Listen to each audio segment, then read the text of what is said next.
ఇంకొక రూల్ కూడా ఉంది, భార్యాభర్తల మధ్య రూల్ తెలుసా?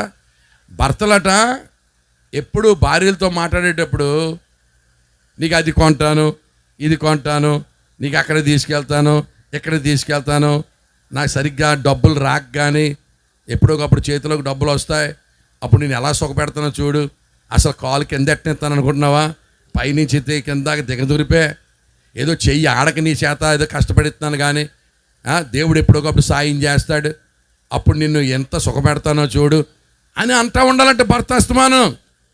అప్పుడు వాళ్ళకి హోప్ కలుగుతుందట, నిరీక్షణ కలుగుతుందట.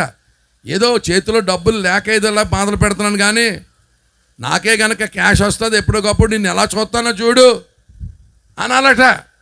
అప్పుడు భార్యలు ఏమనాలని తెలుసా? అవన్నీ ఎందుకండి, మీరుంటే చాలండి అనాలట. మీకు ఈ ఫిలాసఫీ ఇంగ్లీష్లో ఏమంటారు తెలుసా? Husbands must speak beyond their capacity and wives must settle below their necessity అంటారు. భర్తలు ఎప్పుడు కూడా ఉన్నతంగా మాట్లాడారంటే భార్యతో, నీకు అది చేతాను, ఇది చేతాను, అది కొంటాను, ఇది కొంటాను, డబ్బులున్నా లేకపోయినా సరే ఎప్పుడొకప్పుడు దేవుడు దీవిస్తాడు, నీకు అన్నీ చేస్తాను అని పాజిటివ్గా మాట్లాడాలట. భార్యలు అనాలట, అవన్నీ ఎందుకండి, మీరుంటే చాలండి అనాలట. అందుకని అది సినిమా పాటలో కూడా పెట్టారు. భర్త అంటాడు, ఆకాశం దించాలా, నెలవంక తొంచాలా, సెగలో ఉంచాలా అంటాడు. ఆకాశం దించేస్తాడట. జుంటు తేనె తెమ్మంటే కొండెక్కి తెచ్చేస్తాను అనాలి. మగవాళ్ళు ఎప్పుడు అలాగ అనాలి. ఆడవాళ్ళు తెమ్మన్నారు అనుకో, మాకు డిపాజిట్ ఉండవు. ఆడవాళ్ళు ఏమన్నారంటే, జుంటు తేనె నీకన్నా తీయంగా ఉంటుందా. జుంటు తేనె ఏమి సరిపోద్దండి మీ మాటల ముందా? జుంటు తేనె ఎందుకని అనాలి?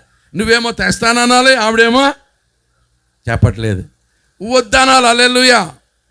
మన మగవాళ్ళు అనరు, అది అలాగా అనదు. దేవుని బిడ్డలారా, ఎప్పుడు కూడా ఆడవాళ్ళకి మనం ఎంత చేసినా భార్యలకి మన రుణము తీర్చుకోవడం సాధ్యం కాదు. ఓ స్టేట్మెంట్ చెప్తున్నాను, భార్యల రుణం భర్తలు తీర్చుకోవడం మన తరమే కాదు. వాళ్ళ తల్లిదండ్రులు విడిచిపెట్టి మన దగ్గరికి వస్తారు, ప్రాణాపాయ స్థితిలోకి వెళ్ళిపోయి పిల్లల్ని కట్టి మన వంశాన్ని వృద్ధి చేస్తారు.